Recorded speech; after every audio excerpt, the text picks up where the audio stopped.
नमस्कार, स्वागत है आपका हॉर्नबिल टीवी में और मैं हूं आपके साथ शिखा सकलानी। बुलेटिन की शुरुआत करते हैं खबरों के साथ। उपराष्ट्रपति धनखड़ उत्तराखंड प्रवास के बाद दिल्ली रवाना हुए, जिसके बाद मुख्यमंत्री धामी ने निर्माणाधीन जमरानी बांध परियोजना का हवाई सर्वेक्षण किया। राज्यपाल लेफ्टिनेंट जनरल गुरमीत सिंह भी मौजूद रहे। जमरानी बांध कुमाऊं क्षेत्र की जलापूर्ति और सिंचाई व्यवस्था के लिए एक महत्वपूर्ण परियोजना मानी जा रही है।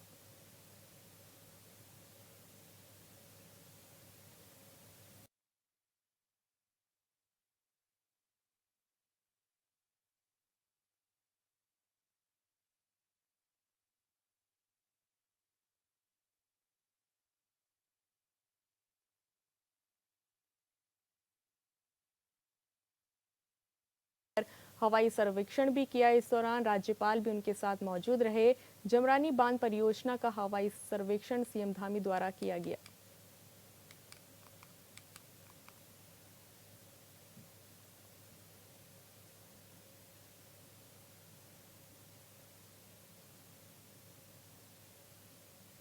आपको बता दें कि मुख्यमंत्री पुष्कर सिंह धामी ने हल्द्वानी में कुमाऊं के लिए अहम मानी जा रही जमरानी बांध परियोजना का हवाई सर्वेक्षण किया। इस दौरान उन्होंने अधिकारियों से भी अपडेट लिया। इस दौरान सीएम के साथ राज्यपाल मौजूद रहे। त्रिस्तरीय पंचायत चुनाव मामले में हाईकोर्ट ने लगाई रोक को हटा दिया है। आज राज्य सरकार और याचिकाकर्ता के अधिवक्ताओं ने हाईकोर्ट के समक्ष अपना पक्ष रखा। सरकार को काउंटर पेश करने के लिए 3 हफ्ते का समय दिया गया है। नॉमिनेशन फाइल करने की आखिरी तारीख 3 दिन बढ़ाई गई है। अब पूरा चुनावी कार्यक्रम 3 दिन के लिए आगे बढ़ा दिया गया है।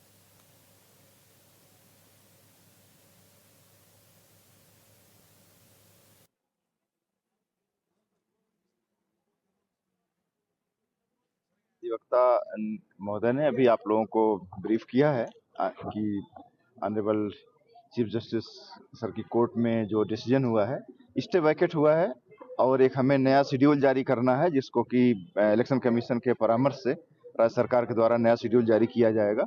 और इलेक्शन जैसा कि हमने पहले भी कमिट किया था, सरकार का कमिटमेंट था कि जुलाई महीने में हम कंप्लीट कर लेंगे, तो हमारे इलेक्शन प्रोसेस जुलाई महीने में हम कंप्लीट करने के लिए कमिटेड है। मुख्य जो इसमें बिंदु ये था कि हमने अदालत से निवेदन किया था कि स्टे को वैकेट कर दिया जाए, तो कोर्ट ने हमारी बात स्वीकार कर ली, स्टे वैकेट कर दिया। अब चुनाव होगा, अपनी तरह से जो है कार्यक्रम जो है इलेक्शन कमीशन जारी करेगा और उसकी तरह से तो आगे चुनाव बढ़ेगा। कितना आगे बढ़ेगा चुनाव? 3 दिन 4 दिन? देखो 3 दिन का केवल डिले हुआ है, अब ये एडजस्ट करना जो है इलेक्शन कमीशन का काम है, कैसे करेगा वो करेंगे अपना। नोटिस भी किया है, जवाब भी दाखिल करना है तमाम चीज़ों। हाँ, जवाब 3 हफ्ते का हमें समय मिला है, हम जवाब दाखिल करेंगे, फिर मेरिट में सुनवाई होगी। अब इलेक्शन में कोई जो है इसमें वो नहीं है, व्यवधान नहीं है। आरक्षण को लेके क्या कहा है कोर्ट ने फिलहाल? आरक्षण को लेके जो है प्राइम फेसा कोर्ट सेटिस्फाइड है। बाकी जो है मेरिट पे जो भी होगा, जब काउंटर रिजॉइंडर एक्सचेंज होंगे तो अगर कोई बात आएगी तो उसका जवाब दिया जाएगा। लेकिन एक चीज चिंता ये बन रही है कि अगर बाद में क्या दिक्कत बनेगा उस दौरान जो इलेक्टेड कैंडिडेट है वो उनको भी सुना जाएगा। ये कोर्ट ने भी ऑब्जर्व किया है कि जब जो चुनाव जिनका हो जाएगा, जो जीत जाएंगे, उनको भी सुनेगी कोर्ट, उसके बाद जो है निर्णय देगी। देखिए, हम शुरू से ही इस बात को कह रहे थे कि सरकार की जो आरक्षण घोषित सरकार द्वारा किया गया और बहुत जल्दी से जल्दी चुनाव हो, जो सरकार की मंशा थी, उसके आधार पर विधिवत रूप से चुनाव घोषित किया गया था। लेकिन क्योंकि न्यायालय भी एक पक्ष होता है, कुछ लोग न्यायालय की शरण में गए और आज न्यायालय ने निर्वाचन आयोग के हों या सरकार की आरक्षण पद्धति हो, उस पर अपनी सहमति प्रदान की है। हम न्यायालय का सम्मान करते हैं, न्यायालय के निर्णय का सम्मान है और निश्चित रूप से मैं कह सकता हूं कि अब बहुत जल्दी चुनाव की घोषणा निर्वाचन आयोग करे और भारतीय जनता पार्टी उस चुनाव के लिए कृत संकल्पित है, कटिबद्ध है। हमने अपने पर्यवेक्षक भेज दिए थे, रिजर्वेशन वही है, इसलिए हमको बहुत रिहर्सल करने की आवश्यकता रहेगी नहीं। हमने जो भी पर्यवेक्षकों द्वारा नाम आए हैं उन पर रायशुमारी और करते हुए हम विधिवत रूप से जिला पंचायत के समृद्ध प्रत्याशी घोषणा करेंगे। और जिस बात को प्रारंभ से ही कह रहा हूँ कि भारतीय जनता पार्टी जिला पंचायत में इस बार बहुत अच्छा प्रदर्शन करेगी। सभी जिला पंचायतों में हमारे ही अध्यक्ष निर्वाचित होकर आएंगे। देखिए, माननीय उच्च न्यायालय ने पंचायत चुनाव के बारे में जो आज निर्णय दिया है, कांग्रेस पार्टी उसका स्वागत करती है। हम चुनाव के लिए शुरू से तैयार थे। जब कार्यकाल समाप्त हुआ था पंचायतों का, उस समय भी कांग्रेस ने मांग करी थी कि तत्काल चुनाव का कार्यक्रम घोषित किया जाए। सरकार ने नहीं किया। जिन लोगों को भंग किया था उन्हीं को प्रशासक नियुक्त कर दिया। उनका कार्यकाल समाप्त हो गया तो उसके बाद आपने अधिकारियों को प्रशासक नियुक्त कर दिया। उनका भी कार्यकाल समाप्त हो गया तो आपने अध्यादेश भेज दिया राज्यपाल के पास। राज्यपाल ने अध्यादेश वापस कर दिया। हाईकोर्ट ने आपको लताड़ लगाई। आपने चुनाव का कार्यक्रम ऐसा घोषित किया कि उसको लोगों ने कोर्ट में चुनौती दे दी, वो स्टे हो गया। कांग्रेस पार्टी तो शुरू से तैयार थी। सारा जो कैओस हुआ है, सारी अफरा तफरी हुई है, ये सरकार की वजह से हुई है। आज हाईकोर्ट ने दोबारा से आदेश दिया है राज्य निर्वाचन आयोग को चुनाव कराने का। राज्य निर्वाचन आयोग कार्यक्रम घोषित करे। हम लोग चुनाव के लिए तैयार हैं। हमारे जिला प्रभारी नियुक्त हैं, हमारे विधानसभा प्रभारी नियुक्त हैं, हमारे पैनल्स तैयार हो रहे हैं। हम लोग तत्काल चुनाव में जाने को तैयार हैं। कांग्रेस पार्टी चुनाव लड़े। देश की सबसे लंबी पैदल चलने वाली कांवड़ यात्रा को लेकर हरिद्वार में कांवड़ मेले के संबंध में अंतर्राज्यीय बैठक हुई। बैठक में उत्तर प्रदेश, हरियाणा, पंजाब, हिमाचल प्रदेश, दिल्ली, राजस्थान के अलावा जिन राज्यों के रास्तों से कांवड़ यात्रा जाती है वहां के पुलिस अधिकारी शामिल हुए। कांवड़ यात्रा को किस तरह से संपन्न कराया जाए, साथ ही यातायात सुरक्षा को लेकर भी बात की गई। आगामी 11 जुलाई से 23 जुलाई तक कांवड़ यात्रा को लेकर हरिद्वार में इंटर स्टेट बैठक आयोजित हुई, जिसमें उत्तराखंड समेत 6 राज्यों के आला अधिकारी शामिल हुए और आगामी कांवड़ मेले को सकुशल संपन्न कराने के संबंध में चर्चा हुई। मुख्य सचिव आनंद वर्धन ने बताया कि कांवड़ मेले को संपन्न कराने के लिए प्रयास किए जा रहे हैं और 2 राज्यों के बॉर्डर पर दोनों राज्यों के अधिकारी तैनात रहेंगे। उन्होंने कांवड़ियों से अपील करते हुए कहा कि कांवड़िए किसी भी प्रकार के हथियार जैसे बेसबॉल बैट इत्यादि अपने साथ लेकर ना आए।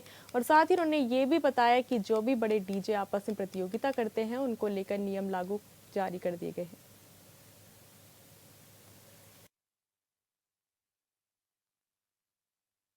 और शेयरिंग ऑफ इनपुट्स के लिए काफी डायरेक्शंस दिए हैं कि किस तरह से हम अपना कोऑर्डिनेशन और इनपुट्स को शेयर करने में किस तरह से और इसको अच्छे तरीके से कर सकते हैं, क्योंकि ये एक इंटर स्टेट कोऑर्डिनेशन मीटिंग थी।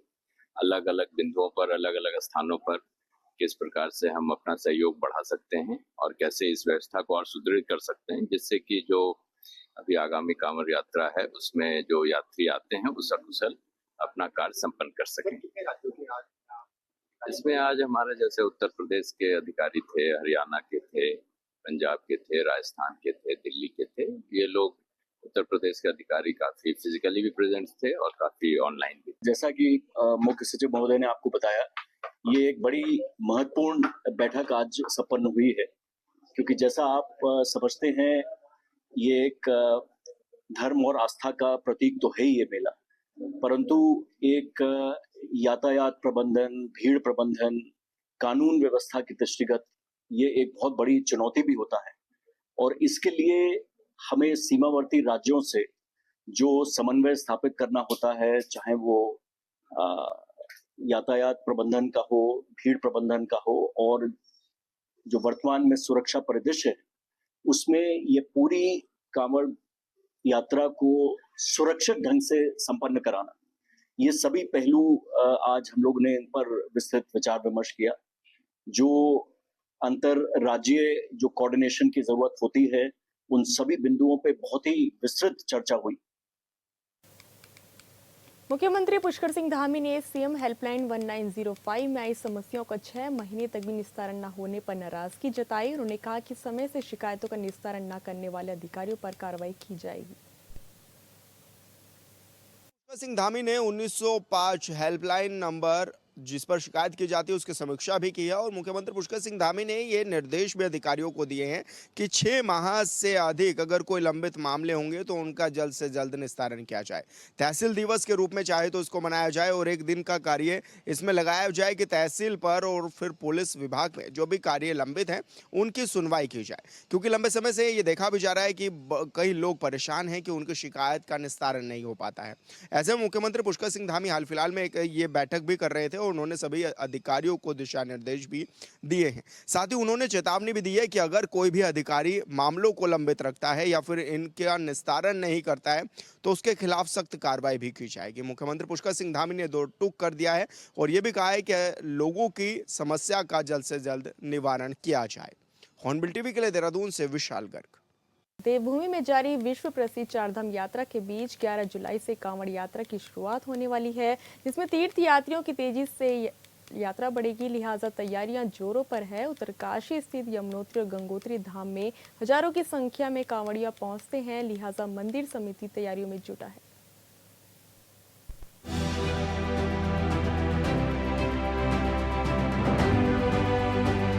चारधाम यात्रा के दौरान उत्तरकाशी स्थित 2 धाम यानी कि यमुनोत्री और गंगोत्री धाम में अब तक 11 लाख से ज्यादा तीर्थ यात्री धामों के दर्शन कर चुके हैं और मौजूदा वक्त में प्रत्येक दिन हजारों की संख्या में यात्री पहुंच रहे हैं और इन सब के बीच कांवड़ यात्रा की भी तैयारियां की जा रही हैं। दर्शन करें, आगे देखते हैं जैसा हिसाब है। उत्तराखंड सरकार को क्या संदेश देना चाहेंगे आप? उत्तराखंड सरकार को ये संदेश देना है कि थोड़ा सा रास्तों पे ध्यान दे, थोड़ा सा सरकार सुविधाएं दे यात्रियों को आने के लिए, क्योंकि ये बहुत ही महत्वपूर्ण चीज है, बहुत ही उत्तराखंड के लिए। और चारों धाम की यात्रा बहुत ही मायने रखती है, तो इसमें थोड़ा व्यवस्थाओं लेके संतुष्ट है आप लोग? व्यवस्था वैसे तो व्यवस्था ठीक है, पर थोड़ा रास्ते थोड़ा सही कर दे तो ठीक है, गाड़ियों को आने जाने के लिए थोड़ा सा ठीक हो जाए। आप बेफिक्र आइए, यहाँ पे किसी भी तरह की हमें कोई भी दिक्कत नहीं होती है। हर तरह की सुविधाएं हैं, हमें हर तरह की सुविधा मिलती है, कोई भी तरह की कोई भी परेशानी नहीं होती है। उत्तराखंड में मानसून दस्तक दे चुका है, बावजूद गंगोत्री और यमुनोत्री धाम में लगातार श्रद्धालुओं की संख्या बढ़ती जा रही है। यमुनोत्री एवं गंगोत्री धाम में अब तक 11 लाख से अधिक तीर्थ यात्री दर्शन कर चुके हैं। वहीं कांवड़ यात्रा भी कुछ दिनों में शुरू होने वाली है। ऐसे में गंगोत्री मंदिर समिति एवं जिला प्रशासन तैयारियों में जुट गया है। आज योग दिवस की बहुत बहुत बधाई। और माँ पतित पावनी भागीरथी गंगा की जो अभी तक यात्रा है गंगोत्री धाम की, वो बड़ी सुचारू चली है, बड़ी अच्छी चली है। उसमें सभी को धन्यवाद देना चाहता हूँ। और मंदिर समिति के द्वारा यहाँ पर अन्न क्षेत्र निःशुल्क चलाया जाता है, यात्रियों के भोजन की व्यवस्था भी होती है। मंदिर समिति के द्वारा बढ़िया से सेट यात्रियों को रखा गया और मंदिर समिति के द्वारा पेयजल की और सभी व्यवस्था की गई है। और प्रशासन का और सभी शासन का भी धन्यवाद करना चाहता हूँ। उनके द्वारा बिजली पानी सारी व्यवस्थाएं दुरुस्त की गई है। अभी तक यात्रा बहुत अच्छी चली है और आगे भी चलेगी, ऐसा मुझे विश्वास है। और सारे देशवासियों से मैं निवेदन करूँगा, आप पधारें, माँ पतित पावनी भागीरथी गंगा के तट पर स्नान करें, पूजा करें, तर्पण करें। और मोक्ष का प्राप्ति भी करनी है तो गंगा के तट पर ही होती है, ऐसा माना जाता है। और धनदान से भी समृद्ध होंगे। आप सब लोग पधारें, आप सबका स्वागत। जय गंगा मैया। कांवड़ियों की सुरक्षा के लिए जगह जगह पुलिस बल की तैनाती शुरू हो गई है। भारी बारिश के बीच लगातार श्रद्धालुओं का आना लगा हुआ है और श्रद्धालु प्रशासन की तरफ से की गई व्यवस्थाओं से खुश भी हैं। जय गंगा मैया की। हम नासिक महाराष्ट्र से आए हैं, रानू वर्ल्ड टूरिज्म की तरफ से आए हैं। बहुत बढ़िया, श्रद्धालुओं को देख के बहुत अच्छा लग रहा है। दर्शन भी बहुत अच्छे हो रहे हैं। कुछ दिनों से हम लोग देख रहे थे कि केदारनाथ में जो है बहुत हेवी रेन हुआ है, सब बंद हो चुका है, ऐसा हुआ है, बहुत अफवाहें फैली जा रही थी। लेकिन मैं सब भक्तजनों को कहना चाहूँगा, ऐसा कुछ भी नहीं है, सब बढ़िया तरीके से चल रहा है। आप हमेशा आइए, जरूर आइए। मैं आपको विनती करता हूँ, आप चारधाम जरूर आइए। चाहते हैं कि ऐसे ही धाम स्वच्छ बनाए रहे और बहुत अच्छा लग रहा और मौसम भी अच्छा है। चार धाम की यात्रा पे है? हाँ जी, चारों धाम की। कहाँ कहाँ दर्शन हो गए हैं? अभी तो पहली बार यहीं आए हैं, अभी यमुनोत्री जाएंगे, उसके बाद में उत्तराखंड शासन ने जो व्यवस्था करी कैसे लगी आपको? हाँ जी, उत्तराखंड शासन ने जो व्यवस्था करी है? हाँ जी, बहुत अच्छी व्यवस्था करी हुई है, बहुत अच्छी है शासन ने उत्तराखंड। दरअसल 11 जुलाई से कांवड़ यात्रा की शुरुआत हो रही है। ऐसे में हजारों की संख्या में कांवड़िये उत्तरकाशी गंगा जल के लिए पहुंचते हैं। पहले से ही चारधाम यात्रा के लिए हजारों यात्री पहुंच रहे हैं। जाहिर है कांवड़ यात्रा शुरू होने पर तीर्थ यात्रियों की संख्या में अचानक से बढ़ोतरी हो जाएगी। ऐसे में जिला प्रशासन अभी से तैयारियों में जुटा है ताकि किसी भी यात्री को कोई भी परेशानी न हो।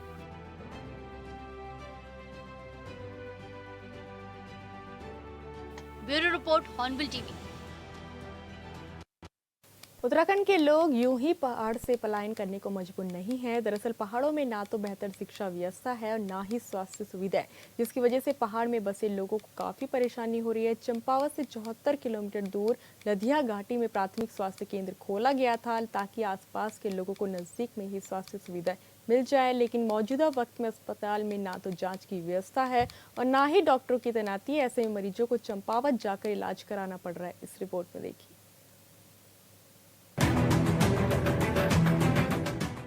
आदर्श चंपावत जिले के लधिया घाटी क्षेत्र में स्वास्थ्य व्यवस्थाएं चरमरा गई हैं। क्षेत्र का एकमात्र चौड़ा मेहता प्राथमिक स्वास्थ्य केंद्र चिकित्सक विहीन हो गया है। अस्पताल में अन्य स्टाफ की भारी कमी है, जिस कारण क्षेत्र के लोगों में भारी आक्रोश है। सामाजिक कार्यकर्ता कुंदन बोहरा ने बताया कि लधिया घाटी क्षेत्र के प्राथमिक स्वास्थ्य केंद्र चौड़ा मेहता के बॉन्डधारी चिकित्सक डॉक्टर नरेश गौतम का बॉन्ड खत्म होने से उनकी सेवाएं समाप्त हो गई हैं। यहाँ पे अभी डॉक्टर थे, बॉन्डेड डॉक्टर थे, उनका बॉन्ड खत्म हो चुका है और अभी यहाँ पे कोई स्टाफ नहीं है। यहाँ पे हम 2 नर्सिंग ऑफिसर हैं और सबको देखना पड़ रहा है। तो जैसे पेशेंट आता है तो फिर वो गार्ड को भी परेशान करते हैं, हमें परेशान करते हैं। हमें इतनी अथॉरिटी नहीं है कि हम पेशेंट को ब्लड टेस्ट में लिख सकें।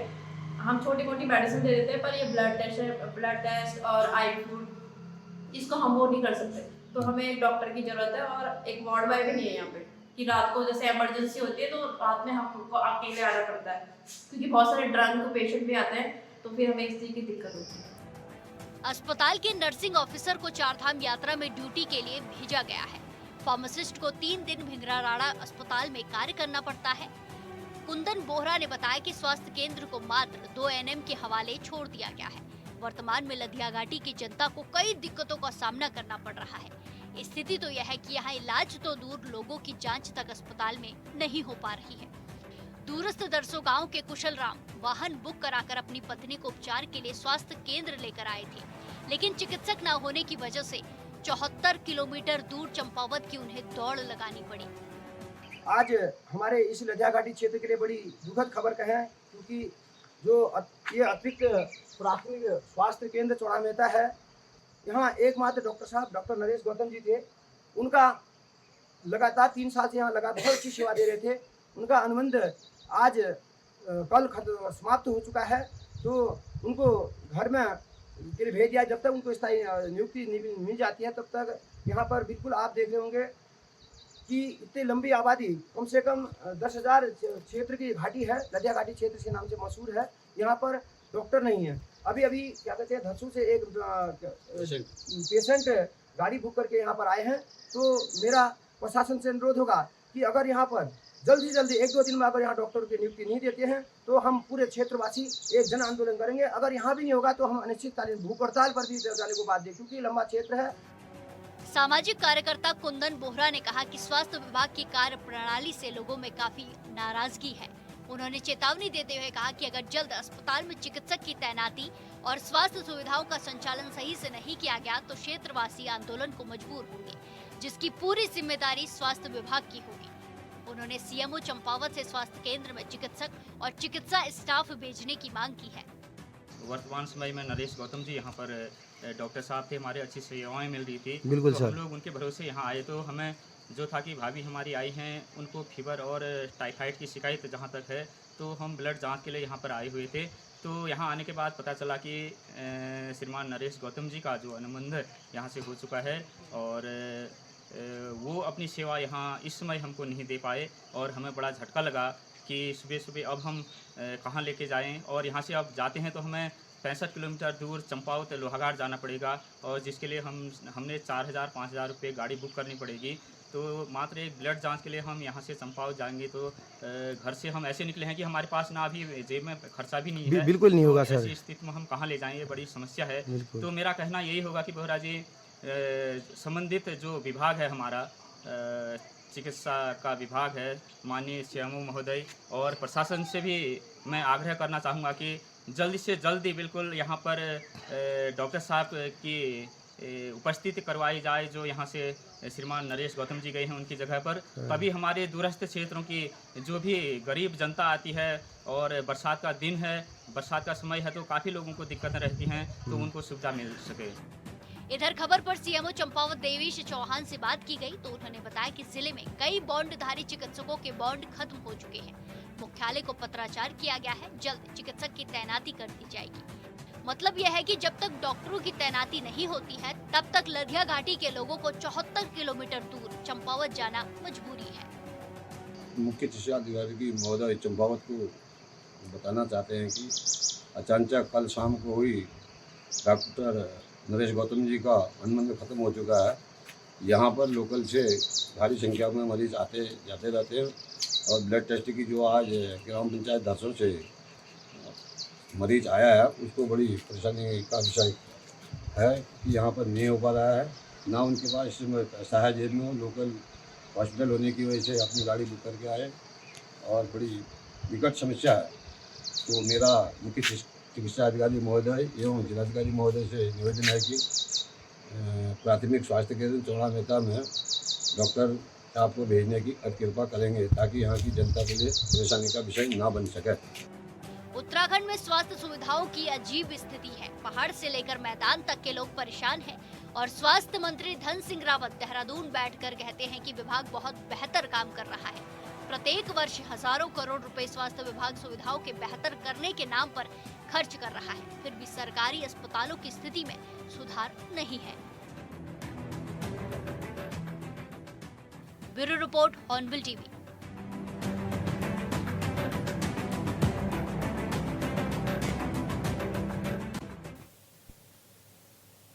फिलहाल इस बुलेटिन में इतना ही। आप देखते रहिए हॉर्नबिल टीवी। नमस्कार।